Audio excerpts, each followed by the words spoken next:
Welcome to the Economist in Your Ear podcast. So China's built this incredibly smooth e-commerce system, maybe the most technologically seamless in the world. Really impressive. Absolutely. Almost frictionless, you could say. But it really makes you think, if convenience is king, what's the actual cost? And I don't just mean in dollars, but measured in, well, human seconds. Today we're going to explore the just astonishing scale of China's logistics economy, but through a really specific lens, the individual courier. And this perspective comes mainly from Hugh Munyon's memoir, I Deliver Parcels in Beijing.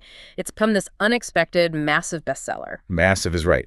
Nearly 2 million copies since 2023. It takes these huge abstract statistics about speed and algorithms, and, well, it boils them down into one person's exhausting lived experience. And that's exactly why it struck such a chord, I think. It's not just stories, it's kind of a cultural mirror. Well, it basically forces the people getting the parcels, mostly city dwellers, to actually confront the sheer physical effort and, frankly, the emotional toll behind that convenience they rely on. Right. And when we dig into it, what we really find are these interlocking themes, the hidden physical grind behind digital ease, this precarious new deal, you could say, under algorithmic management. The algorithm as the boss. Exactly.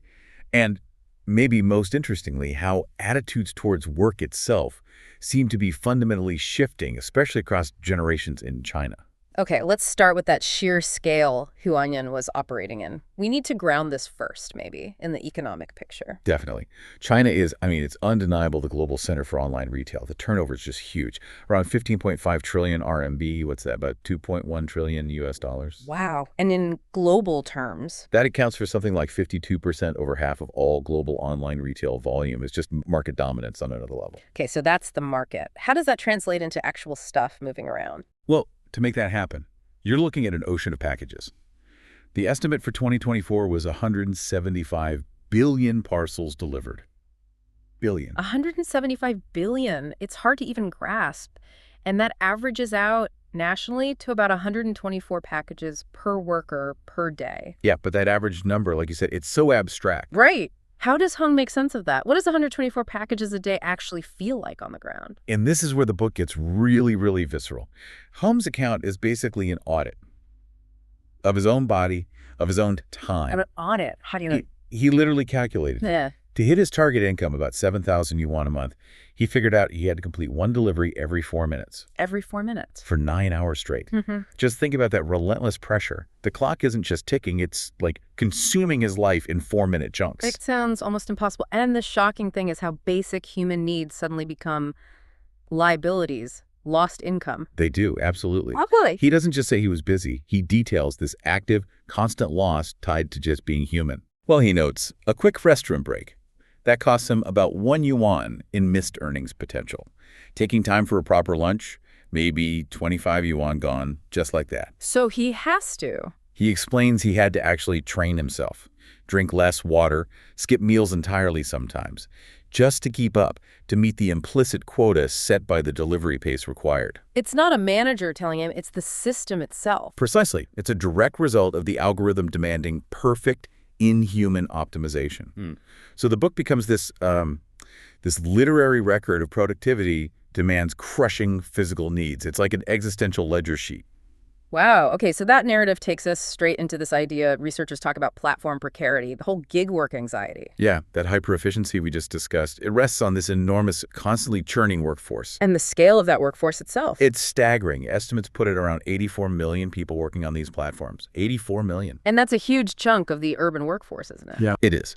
This platform workforce makes up nearly 40% of China's urban labor market now. So we need to be clear. This isn't some fringe side hustle thing anymore. It's absolutely core to how modern Chinese cities actually run. Okay, so you have this massive workforce. And the tech, the platform, it often promises flexibility, right? Be your own boss. That's the promise, yeah. But Hugh's experience, and the research seems to back this up, shows the reality is more like intense discipline. You mentioned research showing couriers working, almost 11 hours a day on average? 10.9 hours, yeah. So if there's no human manager breathing down your neck, where does the discipline come from? How does the algorithm control things? Right. It controls through quantification, total relentless quantification of everything. The algorithm doesn't need to yell. It just shaves 30 seconds off a delivery window, reroutes you to save 10 meters, doles out penalties if you miss a slot. Tiny adjustments that add up. Exactly. It demands optimization in every single one of those 4-minute blocks we talked about. And that effectively turns the worker into a kind of self-optimizing machine. The computer is the boss, invisible but all-powerful. And the human, always the inefficient part of the equation. And there's another layer here, isn't there, about who is often doing this demanding, inefficient human work. That feels critical to the story. Absolutely crucial. Yeah. We really have to talk about the structural context. A huge proportion of these couriers are non-Mingo. Migrants from rural areas with rural residency permits working in the cities. That's right. They perform this incredibly demanding, essential physical labor.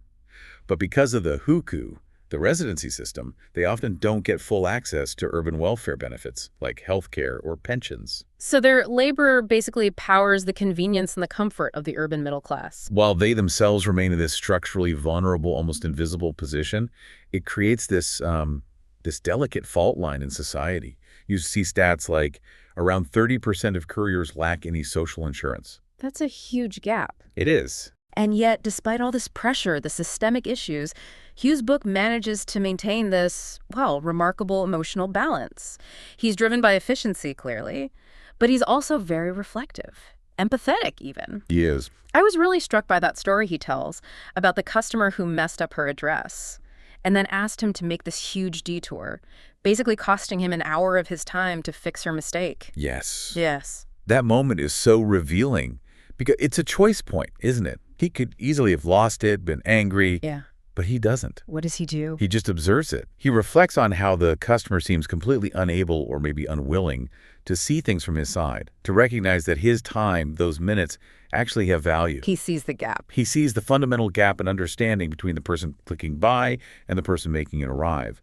But he keeps his own sort of moral compass steady. He delivers the parcel anyway. And that act, despite the personal cost, it reinforces his own dignity, maybe, over just pure efficiency. That's where the book gets its real moral weight, I think. It's a powerful moment of humanity pushing back against that relentless digital clock. But surely, that kind of pressure, that daily grind, it must wear people down, his colleagues. Oh, it absolutely does. He writes about the pervasive physical and emotional depletion he saw all around him. People constantly pushed right to their limits. And this creates tension, obviously. A huge amount of hidden social tension, yes. Okay. And I think that tension is precisely why the book blew up, why it sold 2 million copies, mostly to younger readers who aren't necessarily delivery couriers themselves. They see something familiar in it. They see themselves in that struggle, yeah. So. Even if they're working in an office, they recognize that feeling of being squeezed, of burnout. Which brings us nicely to this idea of a generational shift, or maybe a rift. Why are young people connecting with this so strongly? What's changing in how work is perceived? Well, first, just a word on the book's style. It's key, I think. Hu uses this very understated realism. It's called Lu Shusheng in Chinese, which means like a running account or a simple ledger. Right, you mentioned that. Almost like a diary. Exactly. It's stripped bare of, overt political commentary. Its power comes from the accumulation of detail, the daily grind, the minutes counted, the exhaustion. And that raw authenticity, it captures this generational break much better than any, say, academic paper could. You can sort of trace the changing work ethics through the generations, can't you? You really can. Hugh's parents' generation, maybe they operated with this collective ethic, endurance, sacrifice for nation building, hoping for upward mobility for the family. Then Hugh's own generation, coming up during the massive economic boom years. Their focus seemed more on, well, survival through adaptation. Riding the wave, working incredibly hard just to keep up and get ahead in that fast-changing environment. But now, the current generation entering the workforce, Gen Z. They grew up watching all that, watching their parents grind. And now they seem to be looking at this whole structure with a lot more skepticism, especially towards overwork. There's a much stronger desire for, well, genuine autonomy, maybe meaning beyond just the paycheck. And this is where Hu's personal experience, that 4-minute delivery target, connects directly to these broader cultural ideas that are defining their experience, right? Absolutely. That 4-minute deadline is almost the perfect illustration of No. 1. Which gets translated as involution. Explain that a bit. It basically describes this feeling of endless, but ultimately unproductive competition. Everyone's running faster, working longer hours, putting in more effort. But because everyone else is doing the same, you don't actually get ahead. You're just stuck on this intense treadmill. Like an arms race of effort. Exactly. Productivity goes up, maybe. But the individual rewards, the sense of progress, it stagnates. Who's needing to skip lunch just to meet the delivery quota? That's Naiwan made painfully physical. Okay, so if Naiwan is the exhausting treadmill, then this other concept, tangping, is someone deciding to just step off it. Precisely. Tangping literally means lying flat. It signifies this conscious rejection of the relentless rat race. It's a lifestyle choice, or maybe a philosophy, emphasizing less stress, simpler living, opting out of the high-stakes competition defined by Naiwan. So it's like saying, if the game is rigged or just too exhausting, I'm not going to play by those intense rules anymore. That's the core idea.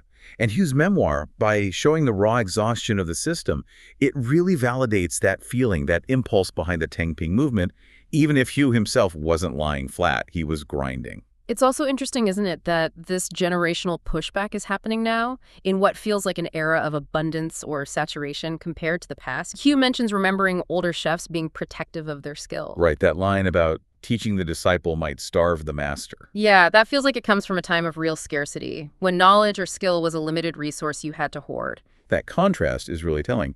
Today, China has incredible material comfort, unparalleled efficiency in many ways. Yet, young people are facing their own serious challenges. Youth unemployment has been quite high recently, around 17.8% for non-students aged 16-24, for example. So it's not scarcity of goods, but maybe scarcity of opportunity or meaningful work. Perhaps. But the sheer level of development, the digital connectivity, it also gives them the mental space maybe, the perspective to start redefining work, to think of it not just as how you survive, but potentially as a way to express yourself or find purpose. And of course, this whole story, while deeply rooted in China's specifics, it resonates globally, doesn't it? Oh, absolutely. You can definitely draw parallels. Hugh's account sits alongside books like Nomad Land in the U.S., looking at precarious work, or On the Line in France, about platform labor. It's part of a much bigger story about the pressures of late capitalism, the gig economy everywhere. So what makes the Chinese context distinct, then? I think it's the sheer scale and the speed, the intensity. China's system seems to compress all those global gig economy issues, the algorithmic surveillance, the lack of a robust safety net for these workers, the constant pressure. It compresses it all into an industrial rhythm that's just unmatched anywhere else. That 175 billion parcels number again. Exactly. That volume creates a unique kind of pressure cooker, culturally, socially, physically. Which brings us back to Hu Anyan himself and where he ended up.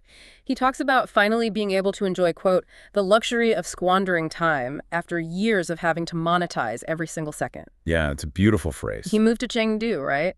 And started writing. That's right. He describes working from a quiet corner in a mall lounge, free Wi-Fi, afternoon discounts on drinks, just writing.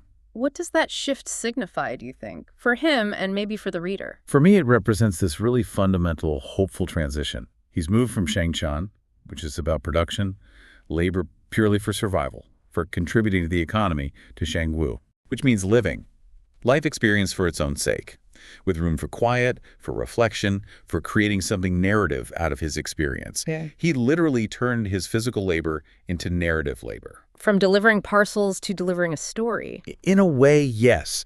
And that personal journey, I think, underlines the final, really provocative question his memoir leaves us with. Which is? It's a question that applies way beyond China, whether you're in Beijing or Berlin or Boston.